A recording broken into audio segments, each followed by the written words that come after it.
Next natin itong live na Fit 1000.2 galing Marinduque. Kakatapos ko lang gumawa ng concert ng K10 na galing Samar. Ito naman, galing Marinduque naman tayo. Puro South ito Fit 1000.2. Shoutout, and then maraming salamat sa may-ari nito na pinagkatiwalaan tayo na gawin yung unit nila. Ngayon, ang issue nito ay ito, tinanggal ko na agad yung takip para kahit papaano ma-check natin or ma-visual check natin. Kasi hindi ko na alam kung anong mga issue nito. Basta pinadala lang dito sa atin. Ngayon, pag bukas ko, medyo kinakalawang. Siguro mga tabing dagat siguro sila nito.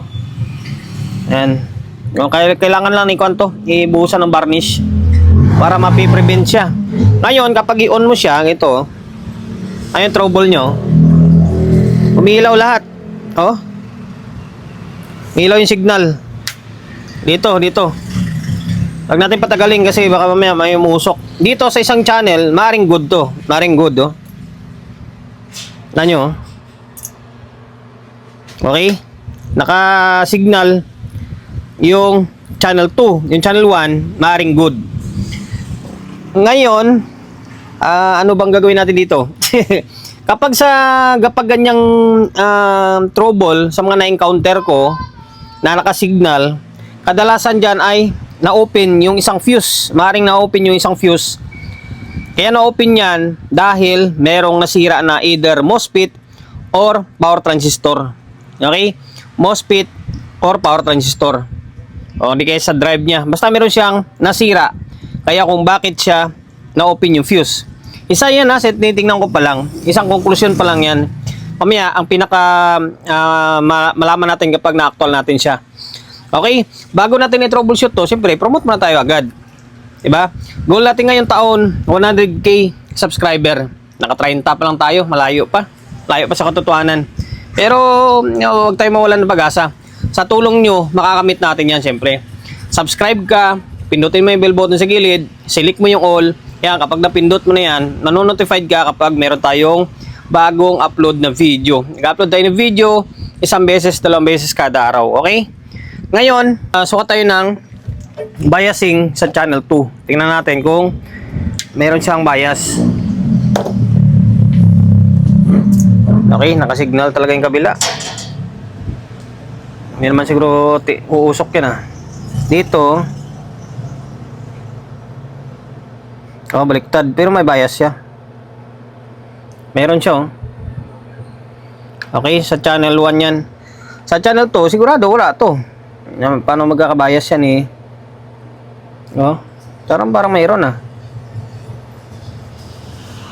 ba? Parang mayroon Pero nakasignal. Okay, mamaya malaman natin yan. Kalasin natin to. Kalasin natin yung channel 2. Okay, class na natin yung board ng channel 2. Mukhang kalawang yung salarin. Ayan mukhang kalawang yung salarin dito Ngayon, check natin yung fuse muna. Mamaya hindi fuse ang problema. Okay. Buo yung fuse dito. Buo yung fuse dito. Yung diode buo. Ang bira Tapos itong MOSFET IRF, ito MOSFET to buo. MOSFET parang buo lahat. Buo din. Okay, buo din ito Ibig sabihin, walang problema yung transistor, walang problema sa may mga MOSFET. Walang buo yung fuse. Dito talaga siguro. Ito, kinalawang Ayan. Kinalawang siya. Yan ang problema ngayon. Ngayon, ang gagawin natin dito, bunutin natin yung lahat ng, dito lang naman na side dito lang na side na to. Yan, kinalawang. Iba naman, hindi naman, nangitim lang, pero hindi pa siya totally ng lawang. Ipiprevent lang natin ng kanya ng varnish. Ito, kinain talaga ng kalawang. Maaari siguro dito yan galing. Okay, linisan ko muna to, tapos tanggalin ko tong mga kalawang or palitan. Wala, mapapakita ko pa sa inyo ito. Tingin ko baka dito lang yung salarin yan. Okay, nalinisan, and then napalitan ko yung transistor lang, pinalitan ko rito. Ito lang, oh. Yung iba nangitim lang, hindi naman kinalawang siya, oh. Diba, nung nalinisan ko siya, oh. Ito lang pinalitan ko kasi putol na yung paa niya, eh. Halos maputol na to. Tatlo na to, 1815, 1015, tapos ito 1815. Ito buo pa to, eh. Wala pang kalawang to. And the rest, halos wala ka na makitang sira, o para buo naman. Pero gagawin ko rito, palitan ko to. Papalitan ko to. Yan. Itong 5532. Baka mamaya sira na rin yan, eh. Baka nasira to dahil kaya nagkakasignal siya dito. Palitan ko na lang para sigurado. Okay, bago natin balik. Ito 1015, 1815, tapos ito 1815. The rest niyan, parang buo naman or wala namang kalawang. Okay, binalik ko na yung board. Yan.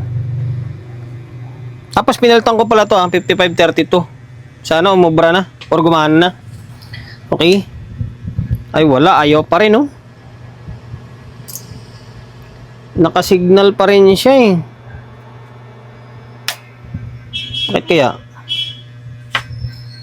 Bakit kaya? Bunutin nga natin to. Supply ito. Bakit kaya naka-ilaw yung signal? Okay.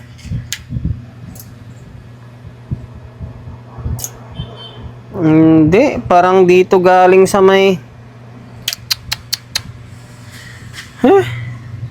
Parang nasa relay galing, ah. Bunutin nga natin tong isa para may idea tayo. Binunot ko na rin yan. Tingnan natin. Okay. Naka-ilaw pa rin siya, oh. Meaning, nasa relay banda may problema, oh. Ilaw pa rin siya, eh. Sige, troubleshoot na naman. Pambihira. Okay, alam ko na kung alin ang may problema. Maaring wala dito sa may board. Kasi itong board na to, dito ay sa channel 2. Yung board na nasa channel 1, nilagay ko siya dito para malaman ko kung board ba may problema or mga linya. Ngayon nilagay ko siya dito, yung channel 1, Itong channel 1, good to dito. Ngayon, pansinin nyo. Oh, nakasignal pa rin siya, oh. Meaning, may problema dito sa may paring sa linya. Bunutin ko to. Teka lang, Okay, may ilaw pa rin. Ito na lang to, hula na lang to. Tapos bunutin natin to. Okay, meron pa rin. Tapos dito. Maaring dito galing. Dito sa malaking linya na to, sundan natin to. Baka may naputol na linya. Okay? I-trace ko muna kung bakit ganun siya.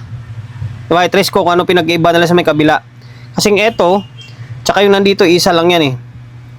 Meaning, walang problema sa may board natin. Okay?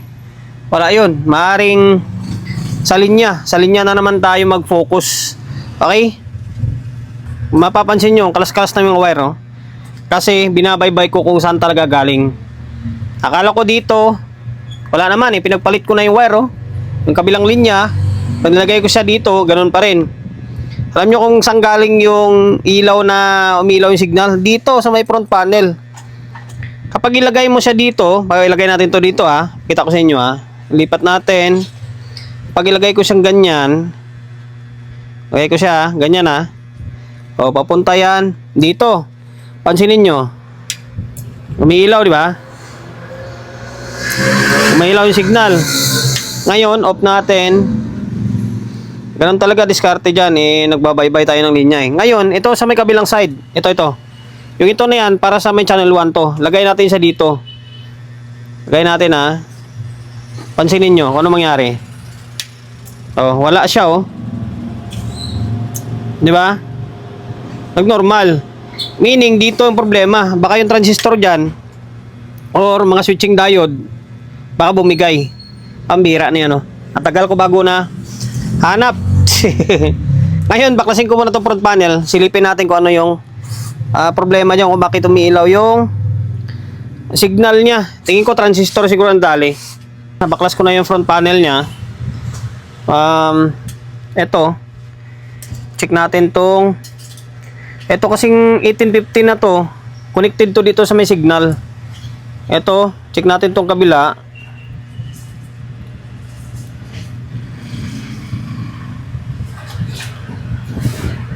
Okay, dito hindi siya gumalaw. Pagdating dito, gumalaw. Dapat hindi gagalaw yan eh. Dito, wala oh.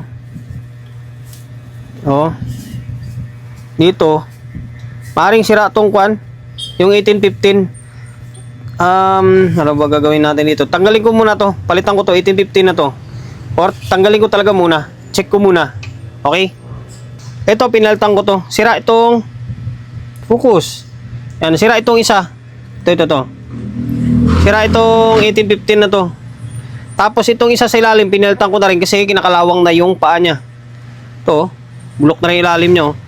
Pero buo ito. Ito lang yung nasira. Ito. Huwag ko kung ma-check ko to.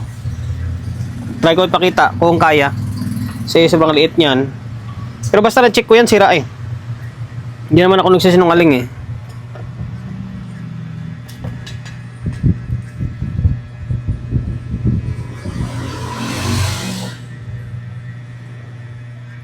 Okay, dito.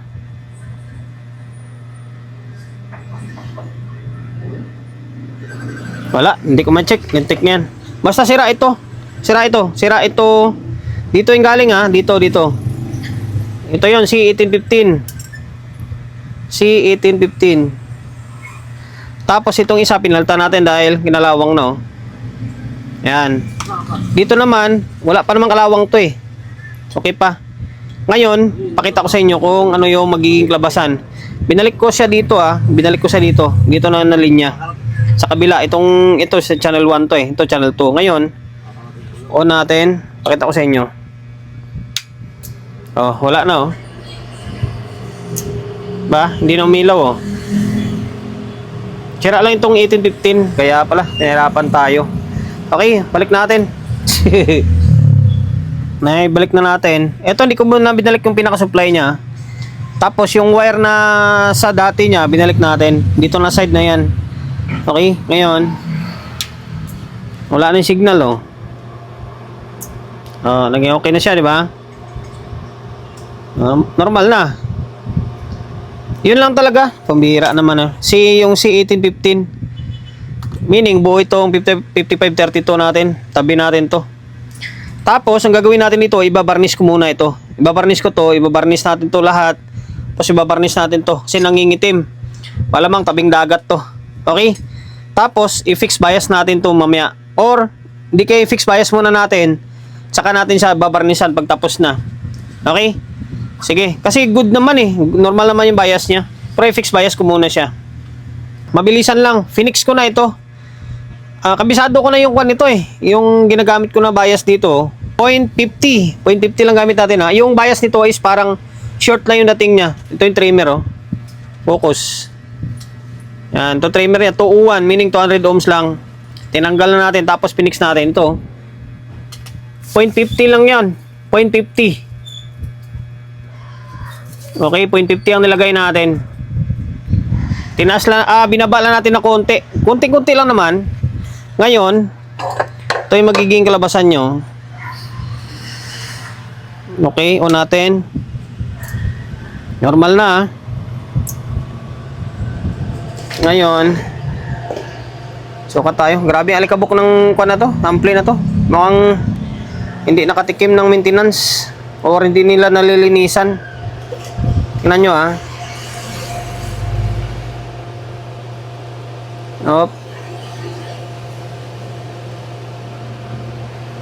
ayan Binaba ng konti. Ang kanina niya, nasa 0.4 yung bias niyan.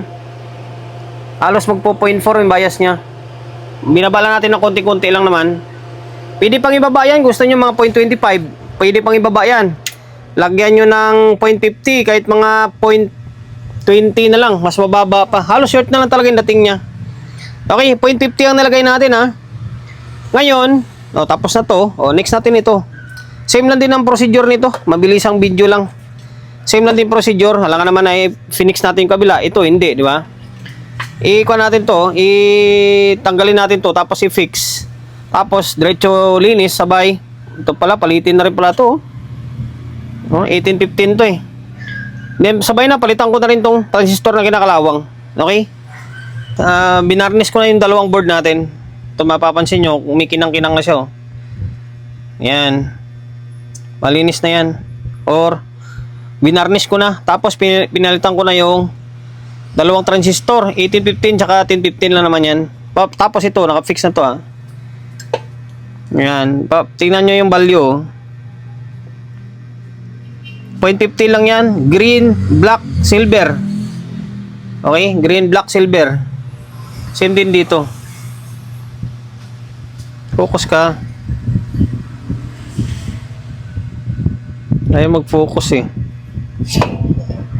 Ayan o. Okay? Hanggang dito ko ano. Binarnish ko na to. Yan. Ngayon, balik natin tapos sabay audio testing. Sana wala na ibang problema. Binalik ko na yung dalawang board natin. Hindi na ako magsukat kasi pinakita ko naman sa inyo kanina kung ano yung bias niya eh. Ayan, dalawang trimmer ha, pinalitan natin. Tapos, ayun may nakakabit na speaker to. Nakakabit na speaker tapos may input. Laptop natin gumagana. Ngayon, yan o. Okay, good na yung audio.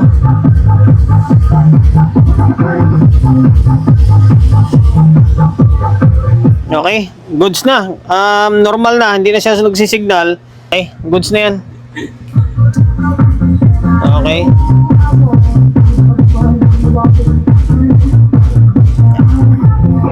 Akala ko hindi umilaw yung clip. Okay. Pag nakakuan, di lang ganong kita. Ayun na, okay na. Yun lang naging problema niya, yung transistor dito sa may signal. Okay, kaya pala nakapermis ilaw ng signal. Tapos, yan. Pakonsuelo natin kay bossing. Phoenix bias na rin natin. Tapos sabay, binarnish natin yung dalawang board niya. Kasi, nangingitim. Malamang tabing dagat ito. Okay, kulang na lang dito. Iko-compressor ko to. Okay na. Hanggang dito na lang naway nakapagbigay idea tayo sa mga kapwa natin technician na medyo bago-baguhan pa lang. Kung paano, malay nyo, di ba? May encounter yung ganito klaseng unit na fit 1000.2 na umiilaw. Ngayon, trouble kayo ng trouble yan. Wala kayong makita problema. Yung pala dito pala yung problema sa may front panel niya. Di ba? Kahit pa paano nakapagbigay idea tayo. Okay, dahil umabot ko sa part ng video natin na ito at hindi ka pa rin nakapag-subscribe. Goal natin ngayong taon, 100k subscriber. 100k subscriber. Inulit natin. Makakamit ko yan sa tulong nyo, siyempre. Kung hindi ka pa nakapag-subscribe, subscribe ka, pindutin mo yung bell button sa gilid, select mo yung all. Yan, kapag napindot mo na yan, manonotified ka kapag meron tayong bagong upload na video. Nag-upload tayo ng video, 1 beses, 2 beses kada araw. Okay? God bless and then peace out in lahat.